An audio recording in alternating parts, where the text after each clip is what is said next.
Hey friends, it's that time again.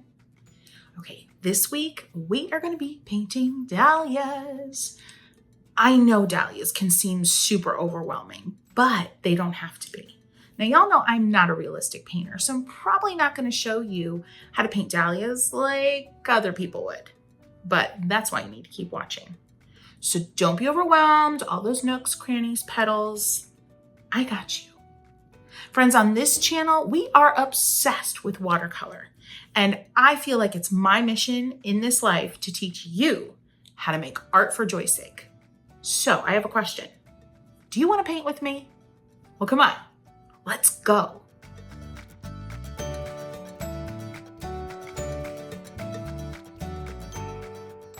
There's just something really incredible about the time of year when my dahlias bloom. I tend to wax poetic about these silly flowers, but to me, they're not silly. To me, they are summer. So today we are going to pick dahlias, and I'm carving out some time to paint them with you. We're going to paint dahlias 3 different ways. 3 different dahlia styles, 3 different painting styles. The first is going to be a more detailed technique where I sketch first. Don't worry, I'm going to walk you through it. The second technique is where I sketch just a little bit, but mostly just have fun with pigment and paint. And the third technique is where I don't sketch at all. It's super loose and free. It can be a little scary and intimidating, but no worries. We'll get through this.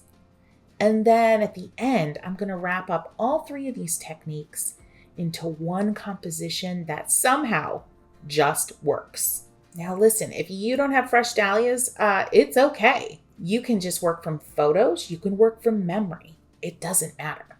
The point is these flowers, whether you have some sitting in front of you or not, are absolute magic. They're not quite as intimidating, at least for me, as say roses. They definitely have that kind of densely packed personality in terms of petals, but they don't have the difficulty level of the swirling, never-ending rose that is so challenging to capture. Look at these beauties. Oh my goodness. Yes, and I'm talking about the dahlias and my kiddos. All right, here we go. I've got them all back in the studio. I've done some very simple arranging, nothing crazy, but I have a bounty of dahlias to work from, and I'm going to choose 3. Let's get started. I'm working with 2 different watercolor palettes today. These are both handmade palettes, and if you want to find out more about exactly the brands I use, just check below in the information section. It'll all be there for you. Of course, I'm also using the Art for Joy's Sake brush collection, but you're going to notice I'm not going to be using too much variety in these brushes this time around. I'm probably only going to be using 1 or 2 brushes total. And a pencil. I have this crazy yellow pencil. People ask me about it all the time. I got it on Amazon. I'm going to try to dig up the link for you to see if they even still make it, but use what you have. Number 2 pencils, fine. And then of course the paper. I am going to go ahead and use the good stuff today, the Arches. This is the cold press 300 GSM. It's basically like 140 pound paper. So it's a really nice paper.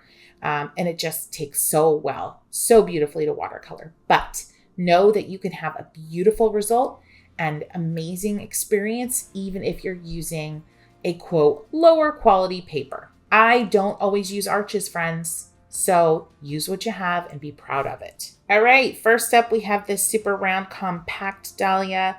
Then we have this fuchsia beauty with really kind of spiky petals. And then we have this pink lovely that's a little more fluffy. And I just can't wait to dive into this. Let's start with this one. This is really round and compact. It's almost like, I feel like there's a name for them that is just escaping me right now. It's almost like a ball-like shape. So what I'm going to do first is actually just sketch out 3 very basic circle shapes to just establish where I want each of these to land on the page. So big circle for this violet dahlia, a medium circle for the light pink, and then the smallest circle for the ball-shaped dahlia.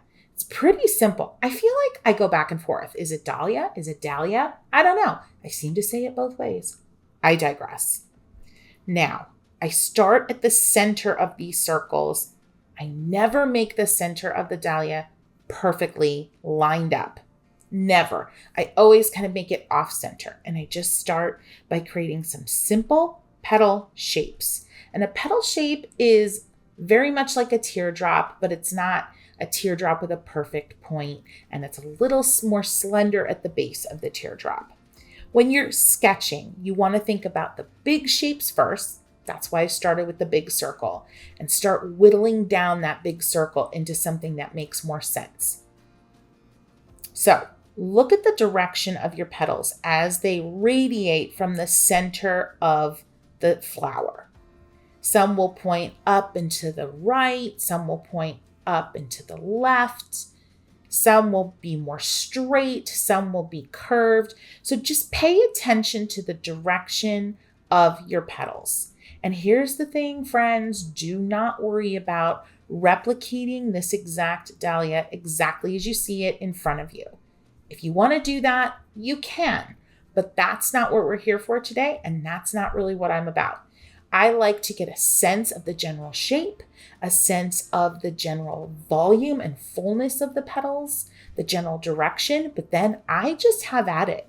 So oftentimes I am looking at the dahlia that I have in front of me only a little bit, oftentimes only in the beginning of the process. And then I very quickly just kind of take it my own way and do my own thing. If it's looking good on the paper, if it's looking in proportion on the paper, if I feel good about it, who cares if it's super realistic? I'm not pressing too hard on my pencil.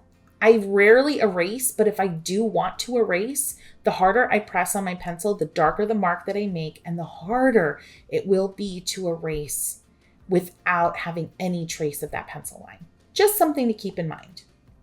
Moving on to that next fluffy pink dahlia, I am just going to sketch the very outline, the silhouette essentially of this flower, and a little bit at the center, nothing too crazy.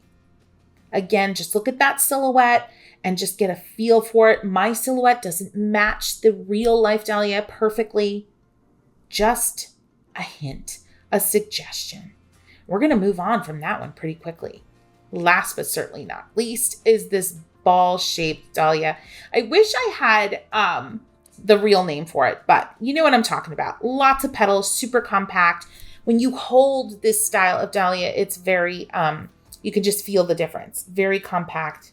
And I'm going right in, friends, with kind of a burgundy watercolor. Use what you have, burgundy, dark red, wine, raspberry. And I'm using this 1/4-inch dagger.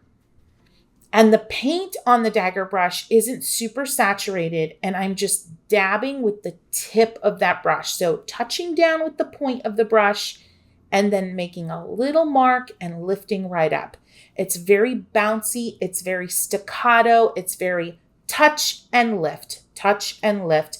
And I'm changing the angle of my brush as I go around that center of the dahlia.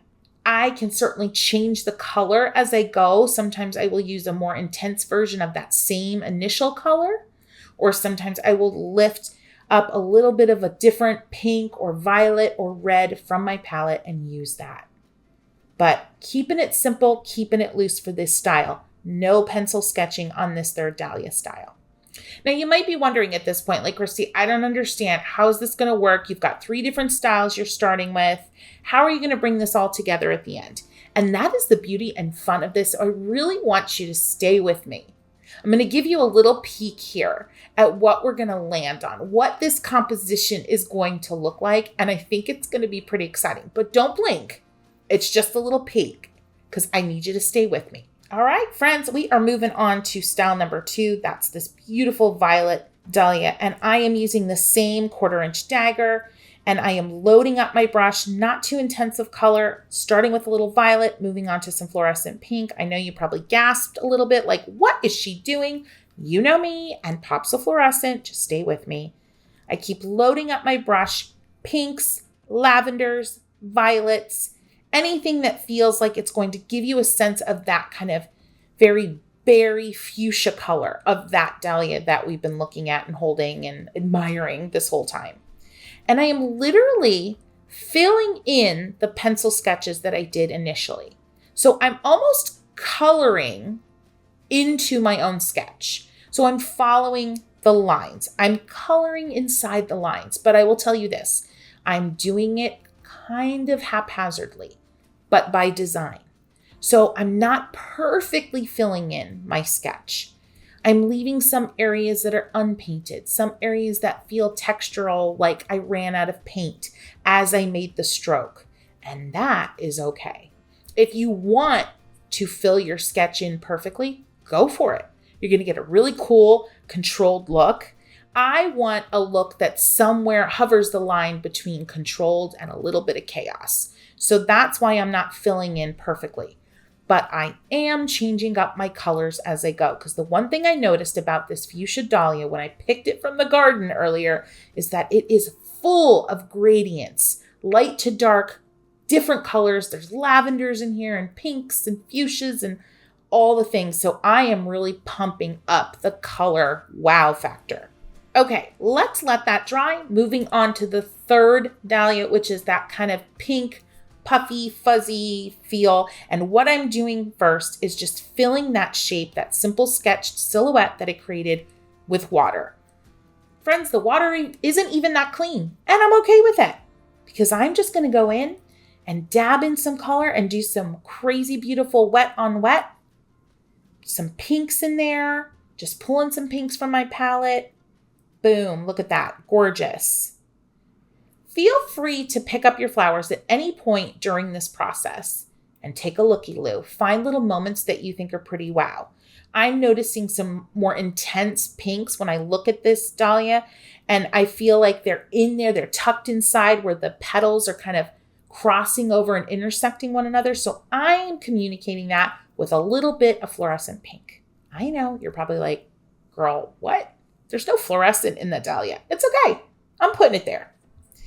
And I'm going in right on the edges. Everything is still wet, so right on the edges with that contrast detailing technique. I've talked about contrast detailing before, and if you want to learn more about it, you're going to want to watch this video. I tell you all about how to do contrast detailing, and it's a super fun technique. Check it out. And friends, this is a great time to give this video a little boop. That's a thumbs up. If you love what's going on, you feel like you're having a little dahlia party at home with me, give us a thumbs up, give this video a boop. I love you for it. Now, I mentioned pick up your flower, look at it again as you're painting. You might notice something. I noticed that the center has a pretty distinct kind of yellow vibe going on, and I really liked that. I liked that undertone, so I added that in. All right, let's zoom in here. We're going to now circle back to our first dahlia. And this is where I'm going to start to intermingle these styles. Remember, we had our 3 styles. We had our loosey-goosey, no sketching, just get right in with some paint. Then we went to the fuchsia dahlia where we had sketched pretty detailed and then filled in. And then last but not least, we did the fluffy pink dahlia with just a sketch of the silhouette and a wet and wet color application afterwards. Now we're going to go back and forth between all 3 of these techniques across all 3 of the flowers. So you'll notice right now I'm going into that first dahlia and I'm sketching. I'm just adding some leaves, adding some petals, adding some definition, not too much, not too heavy, just a little bit of something. Okay. I feel like if you've stuck with me this far, you deserve another little peek at what this final painting is going to look like. Because I know many of you are sitting here like, this girl is officially insane. No, I'm kidding. But I want to give you a peek, so here it is. Don't blink. Okay. And friends, if you haven't subscribed yet, please go ahead. You know on this channel, we are obsessed with watercolor, and I am here to teach you how to make art for joy's sake, so I don't want you to miss a thing. Okay, here we go. I am adding a leaf, but I sketched it first, just like the one of the dahlias I did here. Sketch first, paint next. So I'm sketching that leaf, then I'm painting it.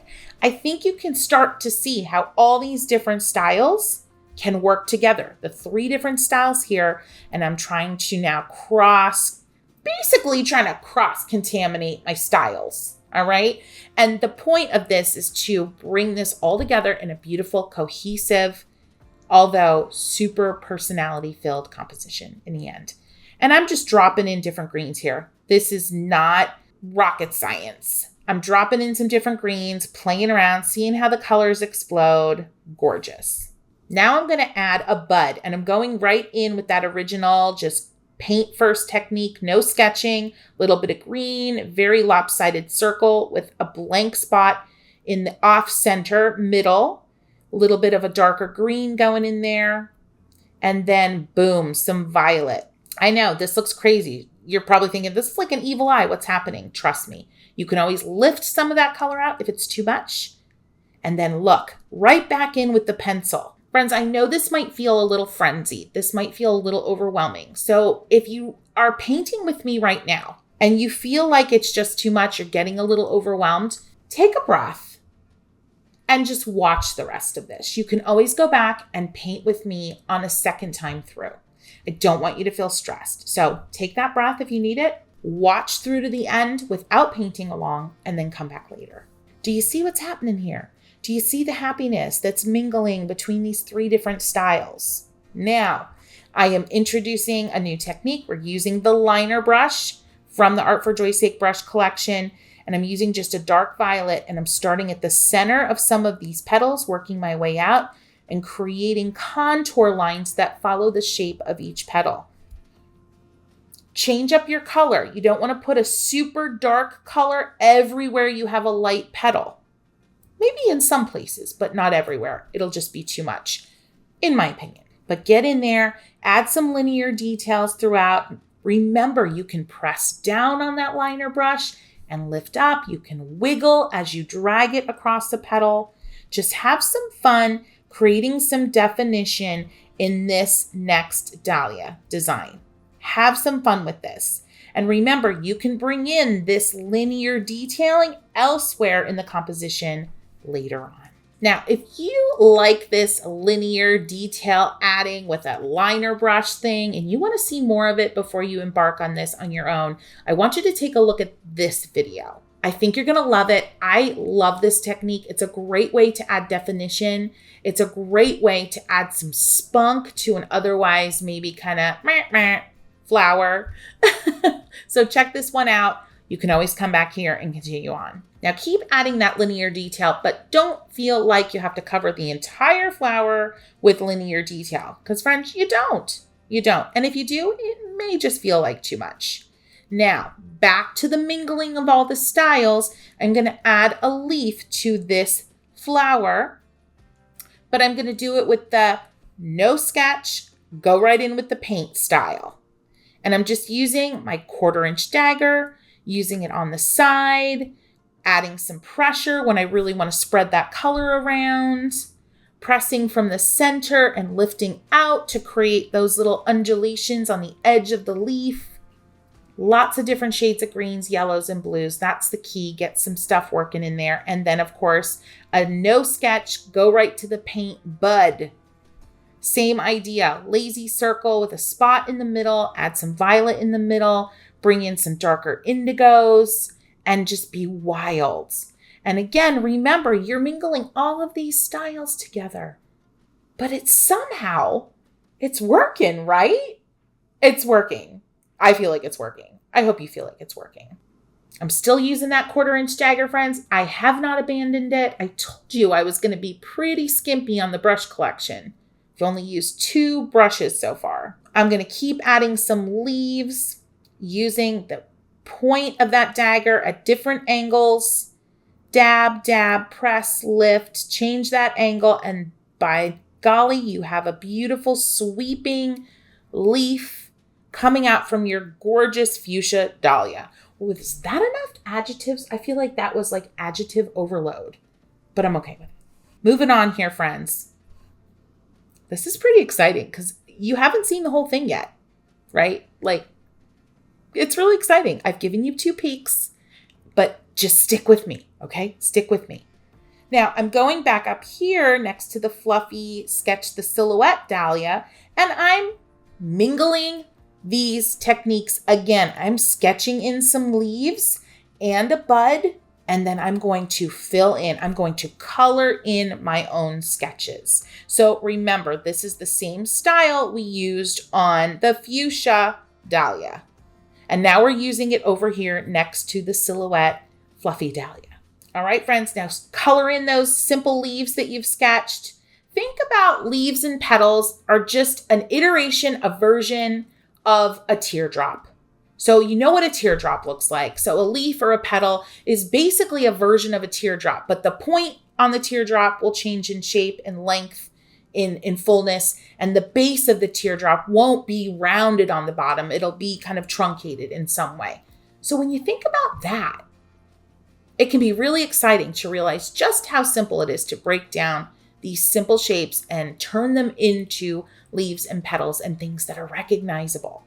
All right, now I'm zooming out, friends, because it is time for you to start to see the big picture here. I'm going in with my 1/4" dagger in the fluffy pink Dahlia, and I'm adding a little bit of textural moments in a soft pink, kind of a muted pink. And I'm just adding that around the center, around the center, around the center. Nothing overly crazy, but do you start to see how this is all working together? I'm going back into my fuchsia Dahlia here. And I'm painting right in, not sketching first. So again, we're mingling these 3 techniques across all the flowers now to start to make this feel more cohesive. Some more leaves, friends. Just keep mingling these styles. There's another leaf I'm painting right in. Bright green, bring in some darker green.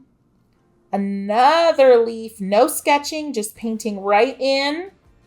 Adding some dark green and a little hint of a vein right up the center. Now I've got my liner brush again on that silhouette Dahlia. And I'm adding some fluffy, sketchy moments with a little bit of a darker pink. All right, friends, do you remember that linear painting style that I did with the liner brush in the fuchsia Dahlia? Well, I'm going into this leaf and I'm using that same style. Again. Gorgeous. Love that so much. I'm using a really dark green, a little bit of indigo, just seriously mix together whatever greens and blues you have that are going to make a really dark line and bring that into your leaf. Friends, if you're unsure about making these beautiful, kind of graceful, wispy lines and how to make all these different kind of marks with your brush, I want you to watch this video. I know we're covering a lot here today, and this video I think is going to go down in like my YouTube channel Hall of Fame. And the fact that I just said that means that it will tank. But anyway, watch this video. This video talks about all different ways to use one brush in creating a ton of different strokes. It's a good one. So if you haven't seen it yet, watch it. Now, I've got that liner brush in hand already. I might as well keep going, adding some detail here, there, and everywhere. A little bit in the leaves, in that red ball-shaped Dahlia, a little bit in the petals. The point at this stage in the composition, friends, is to just start going around and around the page, adding different details in different ways. So you can go right on the page with your 1/4" dagger, no sketching. So paint right on the page, no sketching with a 1/4" dagger. You could add linear detailing right on the page, no sketching with your liner brush. You could sketch in some details first and then color them in with your 1/4" dagger. And those are the 3 different styles that you want to use over and over again around the whole surface of this composition. This is a great spot to take a break, to step back, to see what you need, what you feel like you need more of. And this is a great place to figure out if you need any details that will just start to connect to this whole composition. And I've decided, yes, indeed, I need some of those kind of details. So what are they going to be? This is a new one, friends. This is one that we haven't used in this composition. I'm going to sketch some leafy vines with a pencil, and I am not going to add paint to them. So I have this visual thread I've decided to add here. And what do I mean by visual thread? It's that element, that sketched element, that painted element, whatever it is. It's that element that you're going to add to your composition that is going to be repeated in several places, that your eye starts to connect the dots between the different details in your composition. So I'm going to add some of these viney, leafy moments throughout the entire composition. And oh, friends, magic starts to happen. Now, last but not least, I feel like I need another little visual thread, and it is going to be some spatter, because I don't know about you, but I need a little bit of a release. This painting's been a little intense. It's joyful. It's still joyful, but it's been a little intense. We've covered a lot. You should feel proud of yourself for making it this far. Now, spatter, grab 2 brushes, load up one brush with lots of water, lots of color. I am using a little bit of a fluorescent, I know, I'm brave, and kind of a burgundy wine color. And just tap, tap, tap that loaded brush on top of another non-loaded brush, unless you really want to mess. And oh my gosh, look at that. It adds such movement and excitement. Don't overdo it. Don't go crazy with the spatter, because you can do too much. You can. But friends, I want you to look at this. Someone said in a comment recently, I wonder how many times she's going to say friends. You know, I say it so many times, and I laughed at that comment because I do feel like we are friends. Now, I'm not like your girlfriend down the street that you have coffee with. No, but we are friends in watercolor. We are kindred spirits in watercolor magic. And I'm so glad you're here. I'm so glad we had the chance to sit down and paint together. And remember, this journey is about finding joy. This journey isn't about always the end result. It's about the process. And that moment that your brush hits the paper and the spatter goes wild and your brain reacts and you smile and you breathe in and you say, I did that and it looks cool. That's what this journey is about, friends. So thank you for being here with me, my dear, dear friends in watercolor. And I cannot wait until we paint together again. And remember, ask your questions. I am here for you. I respond to all questions. Hit me up, spam that comment section. Happy, happy painting, friends, until we meet again.